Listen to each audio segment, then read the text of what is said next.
তো আল কোরআনের রাজনৈতিকভাবে সবচেয়ে অশুদ্ধ আলোচনার একটি হলো নারী পুরুষের ব্যভিচারের শাস্তি। সেই শাস্তিটা হলো তাদেরকে বেত্রাঘাত করো, ফাজলিদু কুল্লা ওয়াহিদিন মিনহুমা মিআতা জালদাহ, তাদেরকে কষাঘাত করো বা চাবুক দিয়ে পেটাও 100 বার। তো খ্রিস্টানরা যখন ব্যঙ্গ করে বলে ব্যভিচারী এবং ব্যভিচারিণীকে কোরআন 100 বার চাবুক দিয়ে পেটাতে বলেছে, কিরকম এক বর্বর আইন এটা, তখন আমরা ভেবাচাকা খেয়ে যাই। না না, এখন আসলে আধুনিক যুগ, সমাজের এই অবস্থা এখন ভিন্ন, এতে সমস্যা নেই, যুগ পাল্টে গেছে। কি? একটু থামুন, আল্লাহর এই বই কালজয়ী, আল্লাহ কি বলেছেন তা আগে ভালো করে বুঝুন, অন্যের কাছে এটা ব্যাখ্যা করার পূর্বে। ইবনে আশুর রাহিমাহুল্লাহ আয-যানিয়া যানিয়াতু শব্দদ্বয়ের উপর মন্তব্য করতে গিয়ে বলেন, যেটা আয়াতের শুরুতে এসেছে, যেহেতু এটা ইসম বা নাউন হিসাবে ব্যবহৃত হয়েছে, এটা ইঙ্গিত করে যে এই বিধান ওই সমস্ত মানুষদের জন্য যারা সব সময় বারবার ব্যভিচার করতে থাকে। এখানে পতিতাদের সম্পর্কে বলা হয়েছে, যারা অবৈধ দেহ ব্যবসার সাথে জড়িত, এখানে তাদের সম্পর্কে বলা হয়েছে। সবার আগে আগেকার যুগে আলেমরা এটা নিয়ে বিশদ আলোচনা করেছেন, এটা তো আর এখন অবতীর্ণ হয়নি। প্রাচীনকালে বড় বড় আলেমরা এই আয়াতের প্রসঙ্গ নিয়ে বিস্তারিত আলোচনা করেছেন। এখানে কাদের সম্পর্কে বলা হচ্ছে? আর এটা মদিনার অন্যতম একটা বড় সমস্যা ছিল রাসূলের আগমনের পূর্বে সাল্লাল্লাহু আলাইহি সাল্লাম। এখন রাসূল সাল্লাল্লাহু আলাইহি সাল্লাম মদিনাতে এসেছেন, তবুও সমস্যাটি চলতে থাকলো। তাই কোরআনকে এই শহরে আগে থেকে চলে আসা একটি সমস্যা নিয়ে মন্তব্য করতে হয়। সমস্যাটা এতটাই প্রকট ছিল যে এই অংশটা গুরুত্বপূর্ণ। আমার মনে হয় এখানে উপস্থিত সবাই জেনে থাকবেন যে 4 জন সাক্ষী উপস্থিত করা ছাড়া ব্যভিচারের শাস্তি দেওয়া যায় না। আপনারা সবাই এটা শুনে থাকবেন হয়তো, 4 জন সাক্ষী থাকতেই হবে। এখন মাথায় সামান্যতম বুদ্ধি আছে এমন যে কোনো মানুষ এটা বুঝবে যে 4 জন ব্যক্তি সামনে রেখে কেউ কখনো এমন কাজ করে না। 4 জন সাক্ষীর সামনে কেউ এই কাজ কখনো করবে না। 4 জন সাক্ষী থাকার একমাত্র সম্ভাব্য ক্ষেত্র হলো আপনি যদি রাস্তাঘাটে জনসম্মুখে এই অপকর্ম করেন। আধুনিক আইনের ভাষায় যাকে বলে জনসম্মুখে অশ্লীল কার্যকলাপ। অনেক দেশে এই ধরনের আইন রয়েছে, জনসম্মুখে অশ্লীল কার্যকলাপ প্রতিরোধে আইন রয়েছে। প্রকৃতপক্ষে এ ধরনের কিছু যদি এখনকার রাস্তায় ঘটে, টেক্সাসের আইন রয়েছে এদেরকে গ্রেফতার করার এবং শাস্তি দেওয়ার। এখানে অপকর্ম যদি বিমানে ঘটে, তখন আইন রয়েছে কয়েক বছর জেলে কাটাতে হবে। অতএব এটা ইসলাম কর্তৃক নতুন কিছু প্রবর্তন নয়। এমন নয় যে ইসলাম এটা নতুন ভাবে এনেছে, আগে কেউ কখনো এমন আইনের কথা শোনেনি। বস্তুত এই পৃথিবীর সকল সভ্য জাতির জনসম্মুখে অশ্লীল কার্যকলাপ প্রতিরোধে আইন রয়েছে, তাদের আছে। আর তাই কোরআনেরও আছে, কারণ কোরআন একটি নতুন সভ্যতার উন্মেষ ঘটাতে যাচ্ছে, ইমানদারদের নিয়ে একটি নবসভ্যতার জাগরণ ঘটাতে যাচ্ছে। আর জনসম্মুখে অশ্লীল কার্যকলাপ ছোট কোনো অপরাধ নয়, কারণ এমন অপকর্ম যদি সবার সামনে রাস্তাঘাটে ঘটতে থাকে, যেখানে 4 জন ব্যক্তি পাশ দিয়ে হেঁটে যাওয়ার সময় অনায়াসে দেখতে পায়, তখন বাচ্চারা পাশ দিয়ে হেঁটে যেতে পারে, নির্দোষ শিশু কিশোররা হেঁটে যেতে পারে, যারা জীবনে কখনো এমন চিত্রের মুখোমুখি হয়নি। আর এটা মানসিকভাবে তাদের চরম ক্ষতি সাধন করতে পারে। এমন একটি ভিত্তি নষ্ট করে দিবে পারিবারিক জীবন ব্যবস্থার, যেটা একেবারে মূলে অবস্থান। এটা মানুষের মাথা নষ্ট করে দিবে। এমন কিছু যা গোপন থাকার কথা আপনি যদি তাকে সর্বসাধারণের সামনে উন্মুক্ত করে দেন, তখন এটা মানুষকে নষ্ট করে ফেলে, তাদের চিন্তা ভাবনা দূষিত করে দেয়। চলুন কিছুটা পেছনে সরে এসে একটা বিষয় বোঝার চেষ্টা করি।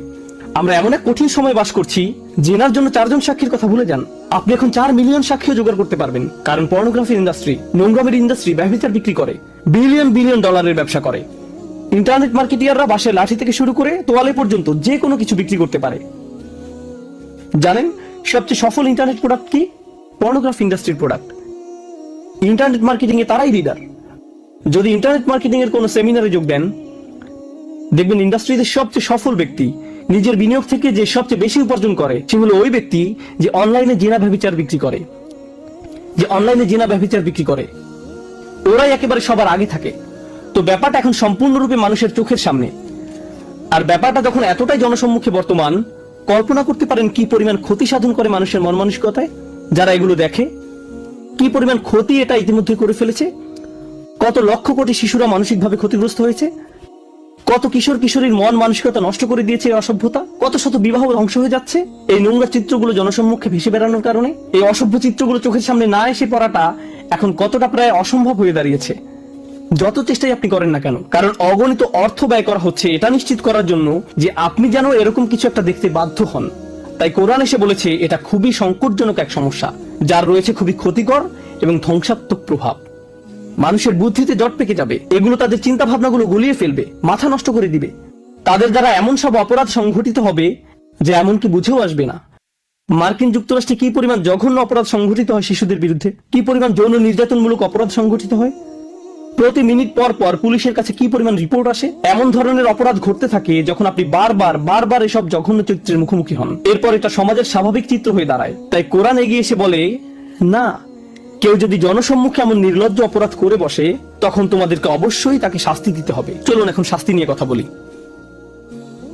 তাদেরকে হত্যা করতে বলা হয়নি, তাদেরকে চাবুক পেটা করতে বলা হয়েছে 100 বার। আর যখন 100 বার চাবুক পেটা করা হয়, আল্লাহ আজ্জা ওয়া জাল্লা শুধু বলেননি চাবুক পেটা করো, এতেই সমস্যা শেষ। ইসলামী আইনবিদেরা, এই দিনের বড় বড় আলেমেরা, সাহাবারা সুদীর্ঘ আলাপ আলোচনা করতেন কিভাবে এই মানুষগুলোর সমস্যার সমাধান করা যায়। প্রসঙ্গত এই ধরনের মানুষদের শাস্তির কথা আল্লাহ শুধু কোরআনের এই এক জায়গায় বলেননি, সূরাতুন নূরের আগে আরো আয়াত এসেছে। সূরাতুন নূরের বেশ পূর্বে সূরাতুন নিসায় এসেছে, আল্লাযানি ইয়াতিয়ানিহা মিনকুম ফাআযুহুমা, আর তোমাদের মধ্যে থেকে যে দুজন অপকর্ম করবে। কোন লোক ইসলাম গ্রহণ করলো সে সময়ের মদিনাতে, সে ইসলাম গ্রহণ করলো, বা কোনো মেয়ে ইসলাম গ্রহণ করলো, কিন্তু ইসলাম গ্রহণ করার পূর্বে তারা বয়ফ্রেন্ড গার্লফ্রেন্ড ছিল, তারা বিবাহ বন্ধনে আবদ্ধ ছিল না। বিয়ে ছাড়া যে এমন সম্পর্ক স্থাপন করা যাবে না তা তারা জানতো না, কারণ তারা মুসলিম ছিল না। এখন হঠাৎ করে তারা ইসলাম গ্রহণ করে ফেললো। শাহাদা গ্রহণ করার পর এক রাতের মধ্যেই তারা বিশাল ধার্মিক হয়ে গেছেন। ব্যাপারটা এমন নয়, তারাও মানুষ ছিলেন, তারা ধীরে ধীরে ধার্মিক হয়ে উঠছেন। যেমন আল্লাহ নিজেই বলছেন, লা তারকাবুন্না তাবাকান আন তাবাক, তোমরা অল্প অল্প করে নিজেদের উন্নত করে তুলবে। তাই আল্লাহ এমন ধরনের দৃশ্যপটের কথা আলোচনা করেছেন। রাসূলের মাদানী জিন্দেগির একেবারে শুরুর দিকে এমনকি কোনো মুসলিমও হয়তো এই ধরনের কোনো ভুল কাজ করে ফেলতে পারে। কোনো যুবক ছেলে নফসের তাড়না বিয়ে ছাড়াই কিছু একটা করে ফেললো, সে এখনো বিয়ে করেনি, কিন্তু একটি মেয়ের সাথে সে কিছু একটা করে ফেললো। এখন এদেরকে নিয়ে কি করবেন?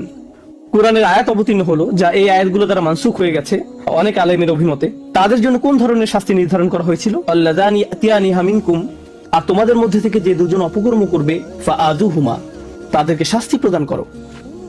কিভাবে শাস্তি দিতে হবে তা আল্লাহ বলেননি, তিনি শুধু বলেছেন তাদেরকে শাস্তি প্রদান করো। তো সাহাবারা এটা নিয়ে দীর্ঘ আলোচনায় লিপ্ত হতেন। ইবনে আব্বাস রাদিয়াল্লাহু তাআলা আনহু এবং কয়েকজন সাহাবা বলতেন, আল্লাহ হয়তো এখানে তাদেরকে বকাঝকা করার কথা বলছেন, তাদেরকে ডেকে এনে ধমক দিয়ে বলো, কিভাবে তোমরা এমন কাজ করতে পারলে। অন্য কেউ বলতেন, আমাদের উচিত একটি লাঠি দিয়ে তাদের পায়ের নিম্নাংশে পেটানো 10 বারের মতো। তখন এটাই হবে তাদেরকে কষ্ট দেওয়া।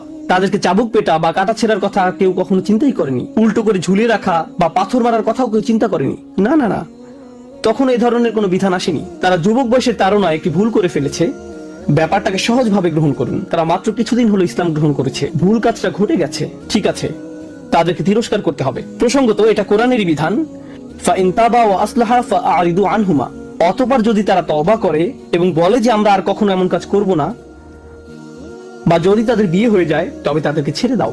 এটা নিয়ে আর বাড়াবাড়ি করতে যেও না। ফাআরিদু আনহুমা, তাদেরকে উপেক্ষা করো, তাদের ব্যাপারে নিবৃত্ত হও। ইন্নাল্লাহা কানা তাওয়াবার রহিমা, নিশ্চয়ই আল্লাহ অতিশয় তওবা কবুলকারী, পরম দয়ালু। তাদেরকে স্বাভাবিক জীবনযাপন করতে আর বাধা দিও না।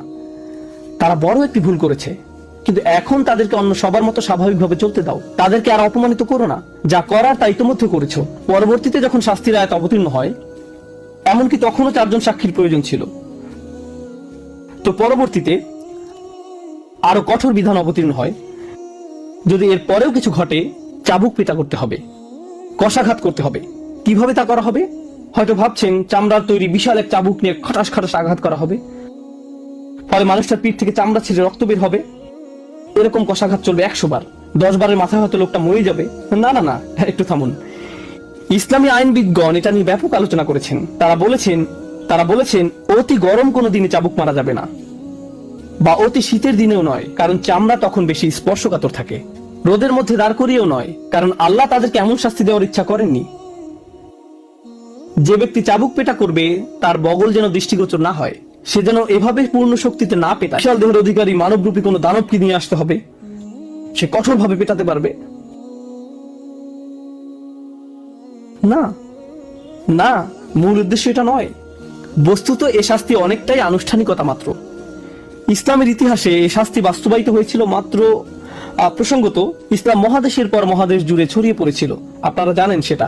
গত 1400-1500 বছর যাবত কোটি কোটি মানুষ ইসলামের ছায়াতলে আশ্রয় গ্রহণ করেছিল।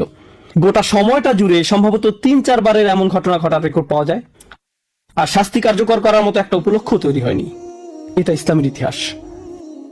মহাদেশের পর মহাদেশ জুড়ে কিন্তু যদি কখনো শাস্তি দেওয়ার মতো উপলক্ষ তৈরি হয়, মনে রেখো চাবুক মারার সময় বগল যেন দৃষ্টিগোচর না হয়। শরীরের কোনো জায়গায় আঘাত করলে যদি তা প্রাণঘাতী হয়ে যাবার সম্ভাবনা দেখা দেয়, সেখানে আঘাত করো না। যদি আঘাতের ফলে শরীরের কোনো অংশ ফেটে যায়, দ্বিতীয়বার সেখানে আঘাত করো না। মুখে আঘাত করো না, স্পর্শকাতর কোনো স্থানে আঘাত করো না। এভাবে পুঙ্খানুপুঙ্খ নির্দেশ দেওয়া হয়েছে। কিন্তু এটা আসলে আমার খুতবার মূল বিষয়বস্তু নয়। এই শাস্তি ব্যাখ্যা করার জন্য আজকের খুতবার অবতারণা করা হয়নি। ব্যাপারটা হলো, আল্লাহ সিদ্ধান্ত নিয়েছেন জনসম্মুখে অশ্লীল কার্যকলাপ বড় ধরনের অপরাধ, কারণ এটা সমাজ নষ্ট করে ফেলে, তাই এর জন্য শাস্তি দিতে হবে। এখানে মূলনীতি হলো, বিভিন্ন ধরনের পাপ রয়েছে, কিন্তু আপনি যদি এমন ধরনের পাপে নিমজ্জিত হন যা সমাজ নষ্ট করে ফেলে, তাহলে এই দুনিয়াতেই আপনাকে এর জন্য শাস্তি পেতে হবে। আপনি এমন অনেক পাপ করি যা শুধু আমাদের নিজেদের ক্ষতি করে। এতে শুধু আমরা ব্যক্তিগতভাবে ক্ষতিগ্রস্ত হই, আর এর জন্য কিয়ামতের দিন আমাদেরকে আল্লাহর নিকট জবাব দিতে হবে। আমাদের সেজন্য পৃথিবীতে শাস্তি দেওয়া হয় না। শরীয়ত আপনার জন্য কোনো শাস্তি নির্ধারণ করে না এই দুনিয়াতে, কারণ ক্ষতিটা শুধু আপনার নিজের বা পরিবারের মধ্যে সীমাবদ্ধ এমন কিছু। কিন্তু আপনি যখন এমন কোন অপরাধ করেন যা অন্যদের যন্ত্রণা দেয়, অন্যদের ক্ষতি করে, সমাজ নষ্ট করে ফেলে, তখন ইসলামের জন্য সামাজিক শাস্তির বিধান রয়েছে। আপনার সব কাজের জন্য আল্লাহ আপনাকে শাস্তি দিতে আগ্রহী নন। আমাদের ধর্ম এমন নয়। আপনি অন্য কিছুর সাথে তালগোল পাকিয়ে ফেলছেন। এখন যদি এই ব্যাপারটা ভালোভাবে বুঝতে সক্ষম হন, তাহলে আমার আজকের খুতবার একেবারে মূল বিষয়বস্তুটা শুনুন। যে বিষয়টা আমি বোঝাতে চাই, কতবার চাবুক পেটা করতে হবে? 100 বার। এরপর আল্লাহ আরেকটি অপরাধের কথা উল্লেখ করেন, যা প্রায় জেনার মতোই জঘন্য, প্রায় জেনার মতোই খারাপ, কারণ সে অপরাধের জন্য 80 বার চাবুক পেটা খেতে হবে। 80 বার।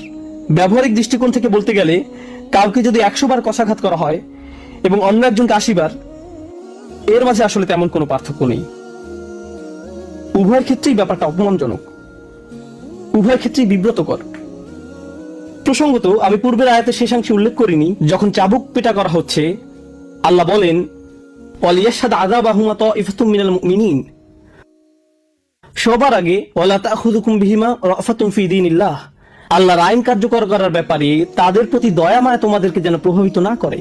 অন্য কথায়, এমনকি যে ব্যক্তি শাস্তি কার্যকর করে তারও খারাপ লাগে এবং বলে, আমি এটা করতে চাই না। আর আল্লাহ বলছেন, আমি জানি তুমি এটা করতে চাও না, কিন্তু তবু তোমাকে এটা করতে হবে। আল্লাহ তাকে কঠোর হতে বলছেন না। আল্লাহ তাকে বলছেন, আমি স্বীকার করে নিচ্ছি তোমার পাপী মুসলিম ভাইয়ের জন্য তোমার দরদ রয়েছে। আমরা এই আয়াত থেকে শিখছি, এমনকি যে মানুষেরা এমন জঘন্য কাজ করে জনসম্মুখে, এমনকি সেসব মুসলিম ভাই বোনদের জন্যও আমাদের মনে বেশি ভালোবাসা এবং রহমা রয়েছে, যে আমরা এমনকি তাদেরকে শাস্তিও দিতে পারি না, তাদের প্রতি রহমা এবং রফা অনুভব করা ছাড়া। কিছু মানুষ মনে করে, আমি যেহেতু শরিয়া প্রতিষ্ঠা করতে যাচ্ছি, চাবুক পেটা করার জন্য আমার আর তর্স হচ্ছে না, যাকে মারবো তাকে মারার মতো মারবো। এর মানেই হলো ইকামতুল হুদুদ। কোন কোরআন অধ্যয়ন করছো তুমি? অন্যদিকে আল্লাহ আজ্জা ওয়া জাল্লা তোমার নিকট বর্ণনা করছেন, তোমার মুসলিম ভাই বোনের জন্য তোমার অন্তরে ইতিমধ্যেই অনুকম্পা রয়েছে। তোমাকে এখন সেটা ভুলে কঠিন কাজটা করতে হবে, কারণ তোমার একজন মুসলিম ভাইকে শাস্তি দিতে হবে। এই কথা বলার পর তিনি আরো বলেন, একদল মুমিন যেন তাদের শাস্তি প্রত্যক্ষ করে, যে কোনো ধরনের ইমানদার নয়। আর রাসিখুনা ফিল ইলমি ওয়াল ঈমান, নিজেদের বিশ্বাসে যারা অত্যন্ত মজবুত। তিনি এভাবে বলেননি আল্লাযীনা আমানু, তিনি বলেছেন মুমিনিন। সুতরাং পরিপক্ক ইমানদারদের একটি দল যেন তাদের শাস্তি প্রত্যক্ষ করে। তাহলে পরিপক্ক ইমানদারেরা তথা ইবাদতকারীরা, আধ্যাত্মিক দিক থেকে পূর্ণতা প্রাপ্তরা, বয়স্ক মানুষেরা, প্রজ্ঞাবান মানুষেরা এই শাস্তি প্রত্যক্ষ করছে। কেন কেন তাদেরকে দেখতে হবে? এটা দেখার জন্য তো যুবক ছেলে মেয়েদের নিয়ে আসা উচিত। এই যে তোমরা ভুলেও কাজ করতে দিও না, করলে কেমন শাস্তি পেতে হবে দেখতে পাচ্ছ তো। কিন্তু আল্লাহ এটা বলেননি। আল্লাহ বলেছেন মুমিনদের নিয়ে এসো। ইবনে কাইয়িম সহ বড় বড় আলেমরা এই ব্যাপারটা নিয়ে মন্তব্য করেছেন, যে কারণে মুমিনদের নিয়ে আসা উচিত, যেন মুমিনরা এই শাস্তিপ্রাপ্ত ব্যক্তির জন্য দোয়া করতে থাকেন। কারণ সে তো এখনো মৃত্যুবরণ করেনি, এখনো সে জীবিত। আল্লাহ যদি তার জন্য জাহান্নাম নির্ধারণ করে ফেলতেন, তাহলে তাকে আর নিঃশ্বাস নিতে দিতেন না। যতক্ষণ পর্যন্ত তার নিঃশ্বাস চালু আছে, তার জন্য তওবার দরজা খোলা আছে। তার পাপের প্রায়শ্চিত্ত তো সে দুনিয়াতেই করে ফেলছে। এখন মানুষের দোয়া তার কাজে আসতে পারে। ইয়া আল্লাহ, তাকে ধৈর্য দান করুন, তাকে তাওবা দান করুন, তার তাওবা কবুল করে নিন, সে যেন সামনের দিনগুলোতে ভালোভাবে পার করতে পারে। আখিরাতে তাকে উত্তম পরিণতি দান করুন। যারা এই শাস্তি প্রত্যক্ষ করবে, তারা ঠিক এভাবে দোয়া করবে। বিদ্রুপ করা দর্শনার্থীদের কাজ নয়, তাদের কাজ এটা নয়। কোরআনের শিক্ষা এমনই।